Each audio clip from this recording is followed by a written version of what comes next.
Hello, everyone. Welcome to Fearfully and Wonderfully Me, a podcast designed to help you become the leader you are destined to be. Today's episode is really centered around one of the quotes, probably one of my favorite quotes, and I'm sure I've shared it before, but it's just such a powerful quote that I think applies to so much of our life, every area of life. Michael Josephson said, "You don't have to be sick to get better."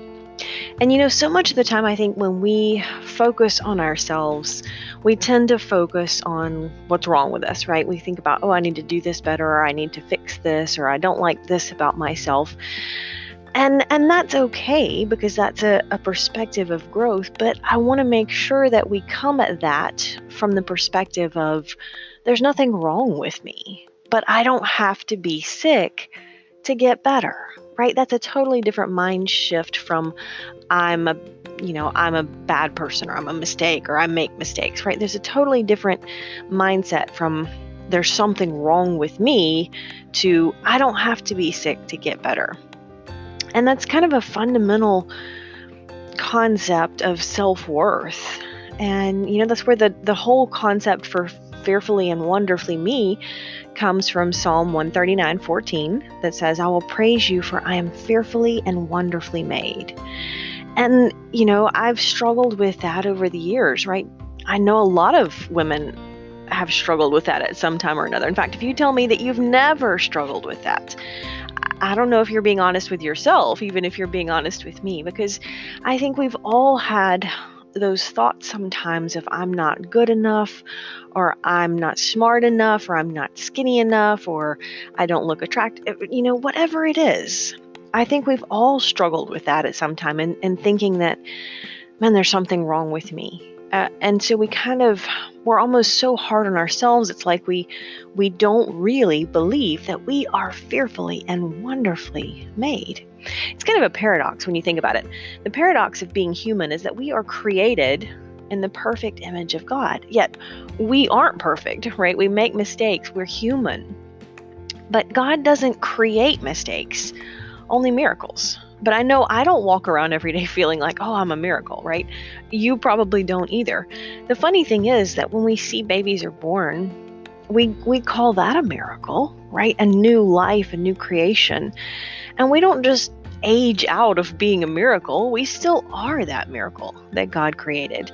And you absolutely have to believe that. But you also have to believe that you are created in the perfect image of God, and you're not perfect. You do make mistakes, but it's nothing wrong with what you are. It's just that what we do sometimes isn't in alignment with that perfectly created being in the image of God.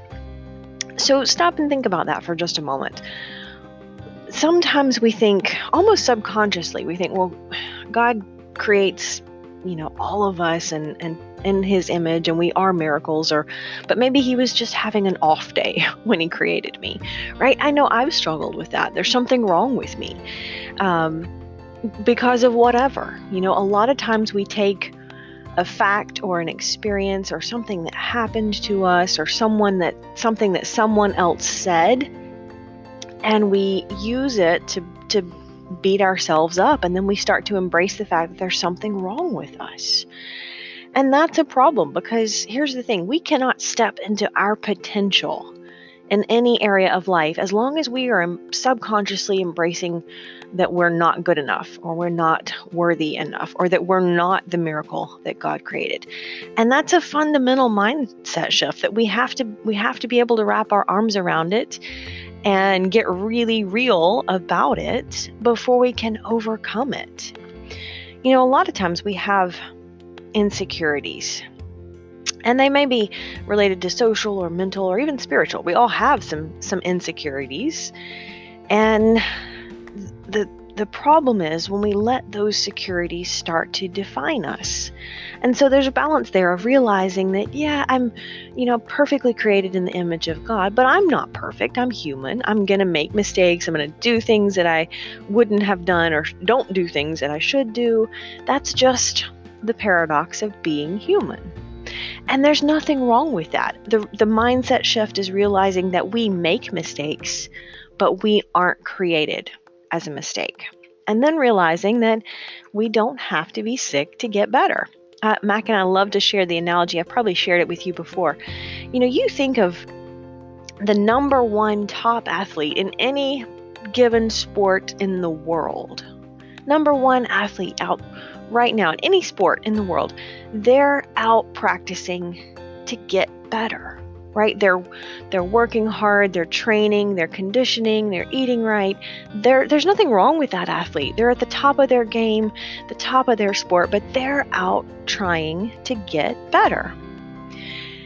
And it really kind of brings the point home that there doesn't have to be anything wrong with us to say, hey, I'm perfectly created but human, and therefore I make mistakes. But there's nothing wrong with me because of that. But I don't have to be sick to get better. I mean, you're created fearfully and wonderfully, right? And fearfully means awesome in this context. So when you think about that, each one of us was created awesomely and wonderfully. And that means we are a miracle. It doesn't mean we're perfect. We do make mistakes. But we realize that we can embrace that and overcome the mistakes that we make. I love to say, make sure that when you catch yourself doubting yourself, remember to love who you are, because that gives birth to who you can become. And the world needs you to step into who you can become. Your potential is given to you, and what you do with it is what you're going to give back, right? There's nothing wrong with you, but to step into your version of better, whatever that looks like for you, to step into that, to reach your potential, is what you do with your potential. When you think about it, your definition of better is going to be different than mine, and that's okay. It's going to be different than anyone else.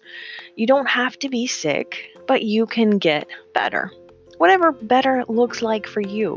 It might just mean eating a little bit healthier, making a few better choices around what you eat. Maybe it's eating a salad for lunch today, and you get up today and you say, what's one thing I can do to get better? And that's kind of the whole foundation. In fact, that's kind of the first chapter in my new book, new book coming out, Fearfully and Wonderfully Me, Become the Woman You Are Destined to Be. And it's really a foundational personal growth book, and kind of some of the same things that I talk about on my podcast, because I think these are fundamental principles that we have to embrace and apply to our life before we can step into our version of better, right? We can't reach our potential in life if we're not willing to embrace the fact that we can get better. So whatever your version of better looks like, it might be starting your own business, or maybe it means finally writing that book you've been wanting to write, or maybe it just means increasing your influence with your teenagers, right? There's nothing wrong with that. There's nothing wrong with having a version of better. And it just simply means your version of better is becoming the woman and the leader that you are destined to be. It's tapping into your potential to do more and have more and be more. And I want that for you. I want it for all of us, because the world needs us to be whatever our version of better is. But you have to believe it, right? Because belief drives behavior. Belief drives behavior. Think about that for a moment. If you don't believe that your version of better is possible, you're never going to behave like it's possible, and so you're never going to achieve what it is. So you have to think about it. You have to, number one, believe that it is possible. Because if you don't believe you're capable of it, you're not going to align your behaviors with it, and you're not going to ultimately create it. I've shared with you before how, I had a limiting belief about my athletic ability for so long. I just believed I wasn't a good runner. I grew up in my family being told how clumsy I was and how uncoordinated I was. And and as awful as it is, I think back and I remember my dad joking. He was like, you're going to fall down, but don't fall down on your face, because I got to get you married off, and I just embraced that at some level, and thinking that I was clumsy and unathletic, and that I was always going to be falling and tripping. And the reality is that as long as I believed it, that was my reality. And as a result of my belief, I didn't behave like someone who could improve athletically. And most of my personal growth, I think, really started when I started working out and going to the gym, because I didn't intend that to be the consequence. But when I started going to the gym and just working out, I realized that I gained some control over one dimension of my life. And that creates growth, right? I started intentionally making choices that helped me grow. I started exercising, and I started realizing that I could do something to affect that dimension of my life.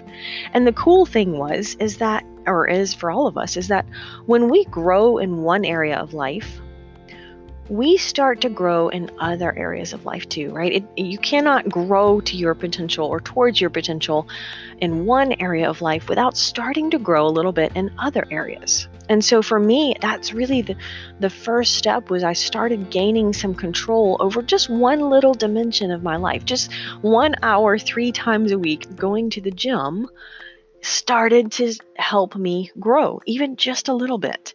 But physically, I realized that for the first time ever, I realized that the choices that I made started to create different results. When I made better choices, I got better results.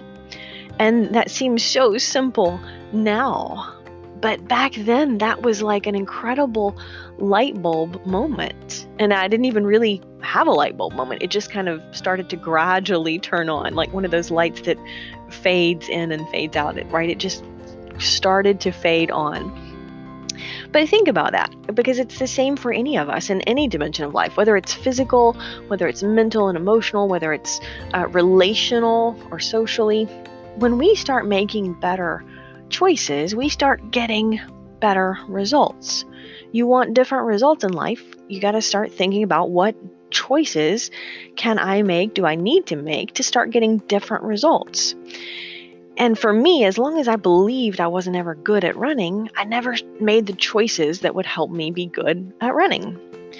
But as I started growing and going to the gym, and then I started teaching group fitness, it helped me really examine my self-limiting beliefs about my physical inabilities.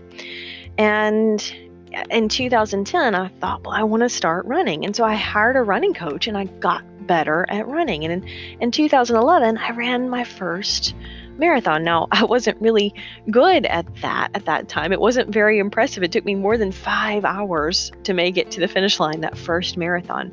But it was impressive for me because I realized I didn't have to be particularly gifted. I just had to be determined. And I think that being determined will take us much further in life than most people realize.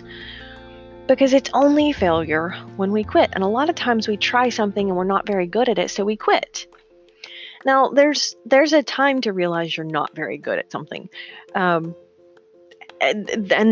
maybe you shouldn't pursue any time and energy into that. Or maybe it's a hobby.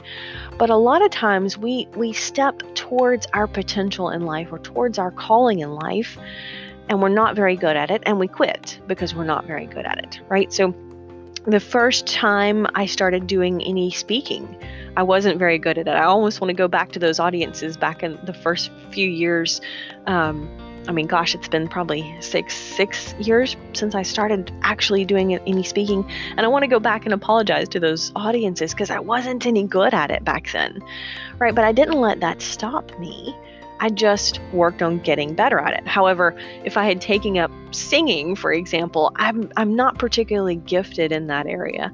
And so I don't need to spend a lot of time in that, right? So it's important to recognize where we need to be determined. And that could be a whole separate podcast in and of itself.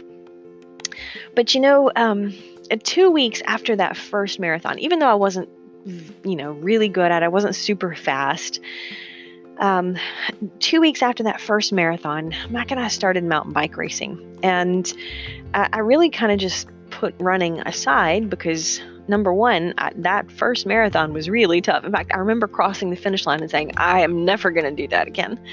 I bet a lot of marathon runners have that experience the first time. And so I kind of just put running aside, and we did a lot of mountain biking and mountain bike racing, and that was a season in and of itself. And then we kind of stopped mountain bike racing because right about that same time is when Mac and I both refocused on personal growth and development and teaching and speaking on leadership and writing books. And we really put most all of our energy into doing what we do now. And so we really had to stop mountain bike racing because it took so much time and energy and money and travel and all of that. So we really just let that season pass, and we outgrew it and focused on doing what we do now. And, I kept running just a little bit over the years to keep my fitness up and to keep that part of that dimension of my life in a growth mode. I've always tried to improve. And then, I continued teaching through the years. But, a couple years ago, as my group fitness career teaching started to transition down, just simply because Mac and I do so much speaking and traveling these days, I really I couldn't dedicate the energy to that I felt it deserved. And so I kind of wound that down. And then I realized I could spend more time running because I was no longer contributing so much of my time to other people's fitness. And so I started acting a little bit more like what I would call a real runner, right? I started aligning my behaviors in alignment with that belief that I could improve in running. I started making better choices because our belief drives behavior. When I started believing that I could be capable of becoming a real runner, quote unquote, whatever that looked like for me, I started to behave like it, right? In 2018, I set a goal of running a marathon and I wanted to finish in 4 hours or less. And I came within 5 seconds of doing it. And it, there again, it helped me get rid of that limiting belief that I was never going to be good at running marathons. And when we start to let go of self-limiting beliefs, we start to bring our behaviors more in alignment with our potential, right? But there again, remember that you don't have to be sick to get better. Your definition of better can be achieved, but it's just becoming better a little bit every day. That's why I talk about my morning routine, right, with my motivational planning journals, because I want to get up and just set my intention for the day and think about, well, how can I get better today physically? And I really just, take a few minutes and think through, well, today I'm going to eat a salad for lunch, right? That might be all I decide to do to get better today, health physically. And then mentally, how am I going to get better? Socially, relationships, how am I going to get better? How am I going to add value to one person today? And just being intentional with that and saying, I'm not sick this morning, but I know I can get better. Rachel Hollis says, the world needs you to show up for your life and take hold of your potential. And I love that because it's so true. The world needs us to step into our version of better. Your potential was given to you for a reason. It's given to you so that you can fulfill your purpose. Those dreams that you have of whatever better looks like for you, they're inside you because you're capable of making them come true.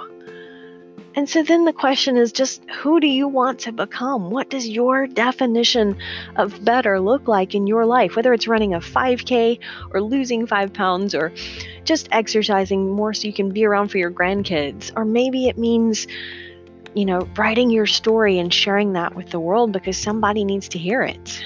Whatever it is that's inside you, you have the potential to fulfill it, or it wouldn't be inside you. And I think I've said that already this morning on this episode, but it's so powerful, and I want to believe that for you. But the thing is, I can't do it for you, right? I can't believe it for you. I can only believe it about you. You've got to believe it for yourself. So I really want to challenge you today to just stop and think about the limiting beliefs you have about yourself, right? And I know that's not fun. That's not a great exercise. None of us really want to think about, well, what limiting beliefs do I have about myself? That's kind of an introspective question, but really just take a few minutes if you're driving and turn the radio off or turn your podcast off when you get done with this episode and think about, what limiting beliefs do I have? Because when I challenged my self-limiting beliefs around my physical ability as an athlete, I realized that, yeah, I might not ever win a marathon, but I could get better. Just simply believing that I had potential to get better and then starting to behave like it. Belief drives behavior. Behavior enforces belief. I'll leave you with that. Until next time.